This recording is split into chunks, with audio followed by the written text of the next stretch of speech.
इस दुनिया में जो व्यक्ति जितना ज्यादा सीधा होता है वह व्यक्ति उतना ही ज्यादा परेशान रहता है। ऐसा क्यों होता है, इसे हम एक छोटी सी कहानी से समझते हैं। एक बार गौतम बुद्ध अपने शिष्यों के साथ बैठे थे। उसी समय राजा अजातशत्रु वहां पर पहुंचे और बुद्ध से पूछा, हे भगवान, जब से मैं आपका अनुयायी बना हूं तब से सब मेरा शोषण कर रहे हैं। वो मेरे शांत स्वभाव का अनुचित लाभ उठा रहे हैं। आपका अनुयायी बनने से पहले सभी मुझसे डरते थे क्योंकि मैं बहुत निर्दयी था। मैं किसी को भी मौत की सजा सुनाने से पहले 2 बार नहीं सोचता था। लेकिन आपका अनुयायी बनने के बाद मेरा किसी को भी सजा देने का मन नहीं करता और ना ही मुझे गुस्सा आता। मैं बहुत शांत रहता हूँ और सभी को करुणा से देखता हूँ, लेकिन कुछ लोग मेरे शांत स्वभाव का अनुचित फायदा उठा रहे हैं। शांत स्वभाव ने मेरे देश के लोगों को भी एक तरह से खतरे में डाल दिया है। इस वजह से मुझे अपने देश के शासन में काफी दिक्कतों का सामना करना पड़ रहा है। कृपया मुझे बताइए कि अब मुझे क्या करना चाहिए। राजा अजातशत्रु की ये बातें सुनकर बुद्ध उन्हें एक कहानी सुनाते हैं।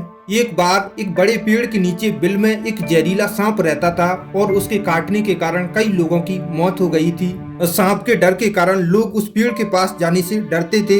एक दिन एक साधु उस गांव से गुजर रहा था। उसने उस खूबसूरत पेड़ को देखा और आगे बढ़ने से पहले उस पेड़ की छाया के नीचे ध्यान करने का फैसला किया। गांव के कुछ लोगों ने साधु को देखा और उसे सांप के बारे में चेतावनी दी। उन्होंने उसे बताया कि ये सांप इतना खतरनाक है कि जो भी उसके पास जाता है वो उसे काट लेता है। साधु मुस्कुराया और पेड़ की ओर बढ़ता रहा।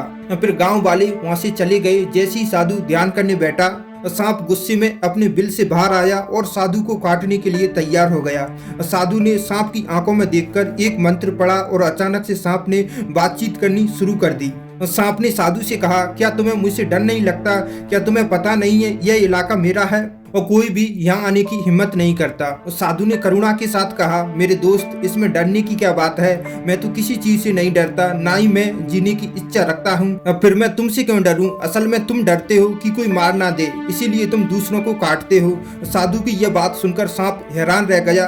अब तक उसकी मुलाकात सिर्फ ऐसे लोगों से हुई थी जिन्होंने उसे मारने की कोशिश की या जो उससे डरकर भागते थे, लेकिन वो कभी ऐसे व्यक्ति से नहीं मिला जो उससे नहीं डरता। यह सुनकर सांप साधु के पैरों में गिर गया और बोला कि हे प्रभु, आप सही कह रहे हो। मैंने आज तक जो भी किया है वो अपनी जान बचाने के लिए किया है। अगर मैं ऐसा नहीं करता तो लोग मुझे मार देते। साधु ने कहा, तुम ठीक कहते हो, लेकिन मेरे दोस्त, एक बात याद रखो कि जीवन एक दिन खत्म हो जाएगा, इसीलिए इसे बचाने के लिए दूसरों को मारना उचित नहीं है। अपने जीवन के इस मोह को छोड़ दो और दूसरों के साथ प्रेम करो। इतना कहकर साधु वहां से चला गया। साधु की बातों से सांप बहुत प्रभावित हुआ और उसने तय किया कि आज से वो किसी को भी नहीं काटेगा और वो अपने गुस्से वाले स्वभाव को छोड़ देता है और दूसरों को काटना बंद कर देता है। लेकिन इसका नतीजा उससे उल्टा निकला।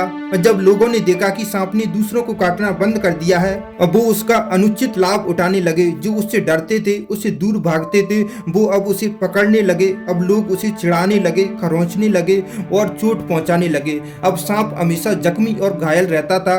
वो बहुत दुखी था। वो अपने जीवन का सबसे कठिन समय बिता रहा था।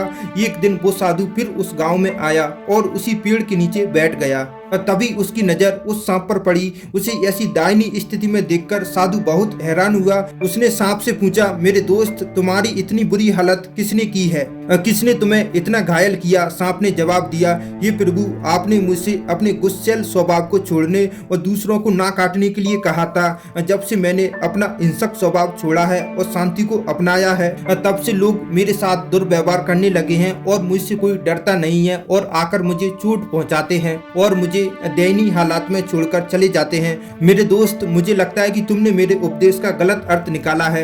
मैंने तुमसे कहा था कि दूसरों को मत काटो, लेकिन मैंने तुम्हें अपनी आत्मरक्षा के लिए फुफकारने से मना नहीं किया था।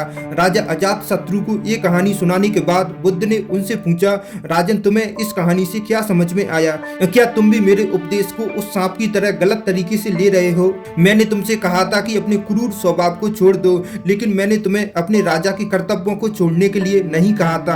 आपको बाहर से कठोर बनकर राजा बनने के कर्तव्यों को पूरा करना होगा। ताकि आप अपने राज्य में सभी को अनुशासित कर सकें। आपको कठोर होकर अपने राज्य में न्याय की प्रक्रिया को बनाए रखना होगा ताकि लोग आपके राज्य में शांति से रह सकें, उन्हें किसी भी तरह की असुरक्षा ना हो। इसीलिए आपको अंदर से साधु की तरह और बाहर से राजा की तरह शासन करना होगा। अगर हम आसपास की दुनिया को देखें तो हम पाएंगे कि अक्सर अच्छे लोगों के साथ ही ऐसा होता है। लोग अक्सर भले लोगों की भलाई का अनुचित फायदा उठाने लगते हैं और इसीलिए जो लोग अच्छे होते हैं उन्हें जीवन में मुश्किलों का सामना करना पड़ता है।